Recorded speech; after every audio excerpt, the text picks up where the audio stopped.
এঁচোড়ের আচারের জন্য সাদা সর্ষেটাকে ড্রাই রোস্ট করে নিয়ে ওটাকে গুঁড়িয়ে রাখবে। ধনে, জিরে, মেথি, মৌরি, শুকনো লঙ্কা, গোলমরিচ, এলাচ আর দারচিনি সান ড্রাই করে তারপর ওটাকে শুকিয়ে রাখবে। গোটা মশলায় ছিল মৌরি, জোয়ান আর কালো জিরে। এঁচোড়টাকে দেখো ভালো করে সিদ্ধ করে নিয়েছি প্রায় 70 to 80%। তারপর ওটাকে এয়ার ড্রাই করে শুকনো করে নেবে। তারপর সর্ষের তেল গরম করেছি প্রায় 150 ml অবধি। ওর মধ্যে শুকনো লঙ্কা, হলুদ আর একটু হিং দেবে, নিয়ে তেলটাকে ঠান্ডা করতে দেবে। একে একে এঁচোড়ের মধ্যে সমস্ত গোটা মশলাগুলো দিয়ে পাউডার মশলা যেটা সর্ষে গুঁড়ো আর যেটা মিক্স মশলা যেটা করেছিলাম সেটাও দিয়ে দেবে। পরিমাণটা 1.5 চামচ মতন রাখবে, আর ওই গোটা মশলাগুলো 8 চামচ করে দিলেই হবে। এখানে একটা ছোটো এঁচোড় ব্যবহার করেছি আমরা।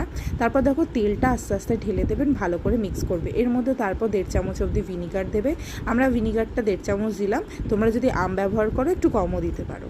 তারপর ভালো করে মিক্স করে নিয়ে একটু স্বাদ মতো নুন দিয়ে এটাকে 1-1.5 দিন মতন বাইরে রেখে তারপর এয়ারটাইট কন্টেনারে রাখলেই